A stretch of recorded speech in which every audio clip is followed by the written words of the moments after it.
नमस्कार मित्रांनो, मी दिनेश परब आपल्या यूट्यूब चॅनलवर स्वागत करतो। आज आपण परत एकदा गावी निघालोय आणि परत त्याच स्पॉटला आलोय जिथे मागच्या वेळेला थांबलो होतो। आता डिसाइडेड आहे की आपल्याला कोल्हापूर मार्गेच जायचं आहे, कारण तो मागच्या वेळेला तो बॉम्बे गोवा रोड खूपच खराब होता। तर आपण आलो तिथे हे जे एक्सप्रेस वे चालू व्हायच्या अगोदर हे मॅकडॉनल्ड आहे, तिथे आपण आहोत आता। तर आता आपण इथून जर्नी स्टार्ट करणार आहोत। मी निघालो होतो बोरिवलीवरून अराउंड 6:30ला, थोडा लेटच झाला आहे, आता 8 वाजलेत। तर बघूया आता आपल्याला गावी पोचायला किती वेळ लागतो। प्लस आपण चाललो आहोत कोल्हापूर, म्हणजे एक्सप्रेस वे करून कोल्हापूरपर्यंत। तर मध्ये काय असेल तर मी तुम्हाला दाखवेन। तर आता आपण एक्सप्रेस वेवर लागलो आहे। तुम्ही पाहू शकता समोर सनराइज झाला आहे, म्हणजे ऑलमोस्ट होऊन गेला आहे। आपण थोडे लेट आहोत, तर आता बघूया। पुढे ट्रॅफिक असणार आहे कारण आज संडे आहे, कारण आत्तापासूनच दिसतंय मला की एक्सप्रेस वेवर ट्रॅफिक आहे। तर आता आपण पुढे बघूया। आता आपण ऑलमोस्ट लोणावळ्याला पोचतोय, म्हणजे घाट सुरू झाला आहे, घाट चढतोय आपण। तुम्ही पाहू शकता या बाजूला सन थोडा खूप वर आलाय आणि हा घाट आहे बघा समोर।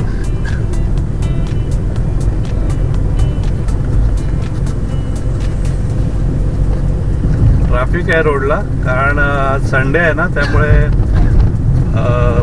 थोडं ट्रॅफिक आहे।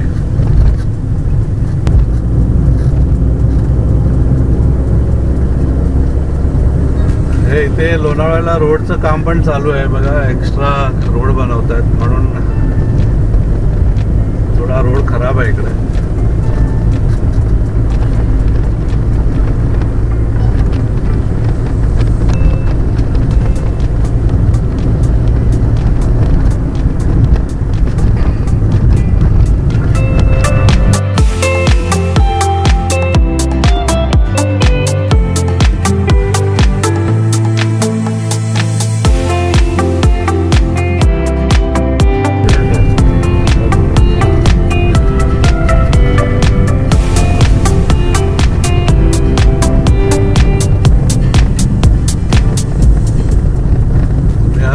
खंडाळ्याचा सिनिक व्ह्यू पाहू शकता।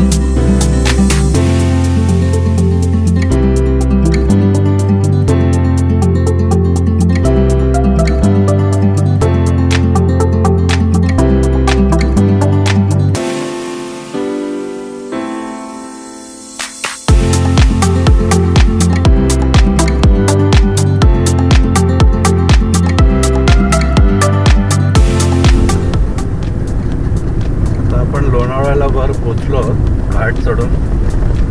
तर आता पुढे आपल्याला एक एक्झिट येईल लोणावळ्याची। आपण तिकडे नाही जात आहोत, आपण सरळ जायचं आहे आपल्याला पुणा, आउटर पुणा करून आपल्याला कोल्हापूरपर्यंत जायचं आहे। दिसतंय बघा खंडाळा लोणावळ्याची एक्झिट आहे ही, हे बघा लेफ्ट साईडला, हे बघा ही एक्झिट आहे। त्या बाजूला खाली गेलो असतो तर आपण खंडाळा लोणावळ्याला। आता आपण चाललोय पुणा एक्सप्रेस वेवर।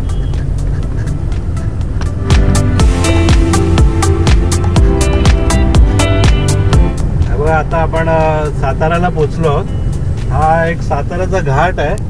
हा घाट ऍक्च्युली आपल्या कशेडी घाटापेक्षा डेंजर आहे, पण एक तर इथे चांगली गोष्ट अशी आहे की हा वन वे आहे, म्हणजे समोरून गाड्या येत नाहीत। तर ह्या घाटाचं नाव तुम्हाला माहिती असेल तर जरा कमेंट बॉक्समध्ये कमेंट करा, कारण मला तर माहिती नाही या घाटाचं नाव काय आहे।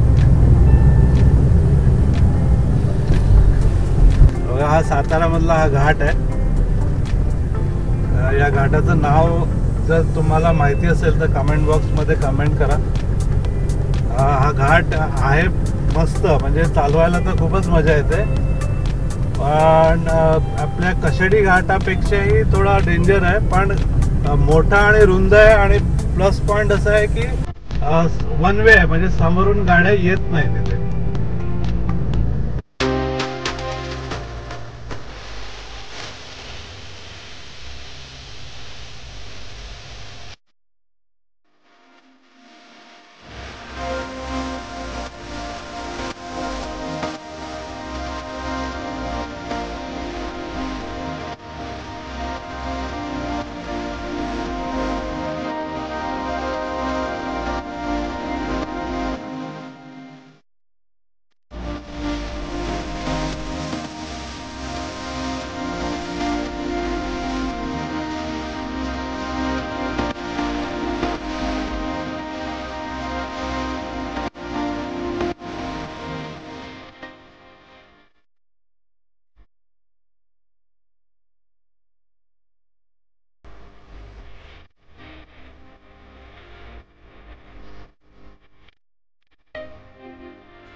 आता म्हणजे आता बोर्ड वाचला इथे, या घाटाचं नाव खंबाटकी घाट आहे. खंबाटकी. आता आपण ॲक्च्युली तासावडे टोल प्लाझा म्हणून आहे, इथे पोचलेलो आहे. जस्ट पाय मोकळे करण्यासाठी आपण बाहेर पडलो. म्हटलं थोडं काहीतरी रिलॅक्स होऊया. हे तासावडे टोल प्लाझा आहे बघा समोर. आणि टुवर्ड्स आपल्याला ह्या बाजूला जायचं आहे, ह्या बाजूला. तर इथे हा बोर्ड पाहू शकता तुम्ही. म्हणजे आपल्याला कोल्हापूर अजून 84 किलोमीटर ट्रॅव्हल करायचं आहे. आणि मग तिथून कोल्हापूरवरून आपण गगनबावडा घाटने गोवा हायवेवर येणार. तर आता आपण इथे जस्ट रिलॅक्स करण्यासाठी थांबलो होतो. म्हटलं पाय मोकळे करूया आणि चहा वगैरे घेऊया. आता जेवायची वेळ झाली ॲक्च्युली, पण बघूया आता पुढे. नमस्कार मंडळी, जस्ट जेवणासाठी आम्ही थांबलो होतो.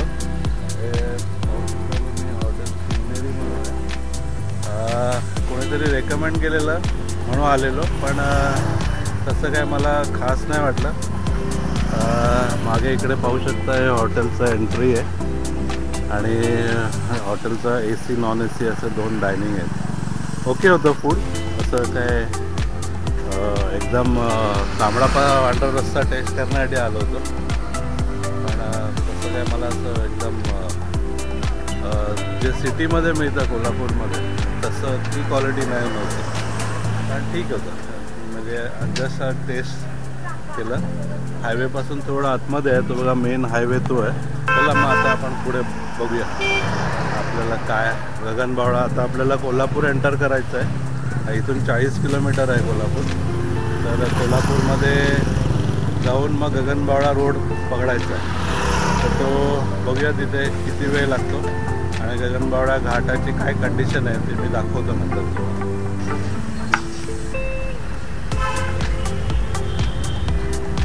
नमस्कार मित्रांनो, आता आपण कोल्हापूरमध्ये आलो आहे आणि हा भाग तुम्ही पाहू शकता बघा, रंकाळा तलाव आहे. तर आपण इथे जस्ट पाय मोकळे करण्यासाठीच उतरलो होतो 2 मिनटं. आता इथून मी गगनबावडा घाटापर्यंत जाणार, म्हणजे ऑलमोस्ट मला 55 किलोमीटर इथे पुढे जायचं आहे गगनबावडा घाटासाठी. आणि मग तिथून मग मी पुढे बॉम्बे गोवा रोडसाठी तळ्यात उतरणार. तळळ म्हणून आहे तिथे. चला मग आता पुढची जर्नी स्टार्ट करूया. पाहू शकता आता आपण गगनबावडा घाटात आहोत आणि आता घाट उतरायला आपण सुरुवात केलेली आहे.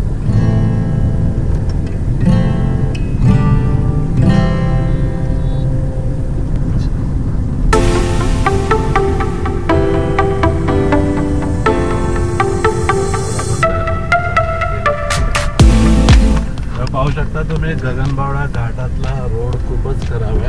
म्हणजे आता तर सुरुवात केली आपण इथून उतरायला. तर एकदमच खराब झालेला आहे.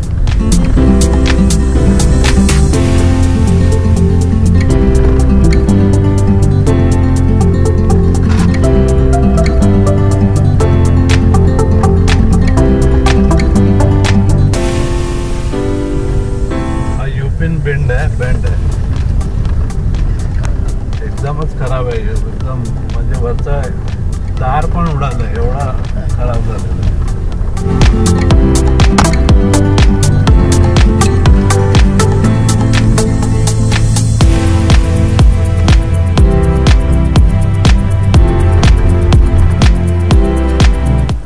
गगनबावडा घाटाचा सुंदर नजारा तुम्ही पाहू शकता. वरून खाली उतरतायत गाड्या आणि पावसाळ्यात खूप सुंदर दिसतो हा घाट.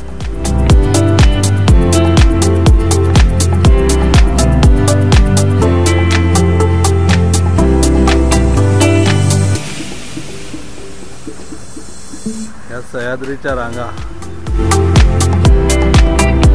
आता आपण गगनबावडा घाटामध्ये आहोत. हा घाट खूप सुंदर आहे. पावसाळ्यात तर खूपच सुंदर दिसतो. तर रस्ता खूपच खराब आहे घाटातला. तर आता आपण पुढे बघूया. आता आपल्याला खाली वैभववाडीला जायचं आहे. आधी वैभववाडीवरून मग तराळा येणार आणि मग आपल्या गावी इंदळे देवगडमध्ये आपण जाणार. तर खाली पोचायला आणखी 1 तास लागेल आम्हाला. मग तिथून घरी पोचेपर्यंत संध्याकाळी 6:30-7 वाजतील कदाचित. तर बघूया. आता घाट पाहू शकता तुम्ही. आता आपण ॲक्च्युली वैभववाडीमध्ये आहोत आणि वैभववाडीमध्ये माझ्या एका कझिनचं फार्म हाऊस आहे. जवळजवळ हे तुम्ही पाहू शकता. हे आजूबाजूला हे सगळं एरिया म्हणजे कम्प्लीट खूप मोठा एरिया आहे. 200 नारळाची झाडं, 100 काजूची झाडं, 100 आंब्याची झाडं, असं हे फार्म हाऊस आहे पूर्ण. आणि प्लस त्यांच्याकडे ॲक्वेरियमचं पण काम असतं. म्हणजे जे शोभेचे मासे आपण ठेवतो, इंजल वगैरे, गोल्ड फिश, त्याचं ॲक्वेरियमचं सगळं ह्या बदलात तिथे मागे पूर्ण. आपल्याला जाऊ नाही शकत मी, कारण तिथे आता काम चालू आहे. तर तिथे ब्रीडिंग आणि कंप्लीट आणि पूर्ण माल त्यांचा मुंबईला सप्लाय होतो. तर आता आपण इथे आहोत. त्याला भेटायला आलेलो. खूप वर्षानंतर मी भेटतोय त्याला. तर हे कम्प्लीट हे फार्म हाऊस आहे त्याचं. इथे तो राहतो आणि बॅक साईडला नारळाची झाडं दिसत आहेत. ती पूर्ण ऑलमोस्ट 200 नारळाची झाडं आहेत. आता इथून आपण थोड्या वेळाने निघणार आहे आणि घरी बघूया कधी पोचता येईल. आता लेट झाला आहे खूप. ऑलमोस्ट किती वाजले आहेत? 6:30 वाजले आहेत. तर घरी पोचायला आणखी आम्हाला 1.5 तास लागणार आहे. म्हणजे 8-8:30 वाजेपर्यंत आम्ही देवगड हिंदळ्यात पोचू. जर खूप अंधार पडला तर मी तिथे काही व्हिडिओ तुम्हाला एंड नाही करू शकत, म्हणून मी आत्ताच या व्हिडिओचा एंड करतो. जर हा व्हिडिओ आवडला असेल तर लाईक, शेअर, कमेंट आणि सबस्क्राईब करायला विसरू नका. आणि जर या चॅनलवर तुम्ही नवीन असाल तर जरूर सबस्क्राईब करा. धन्यवाद.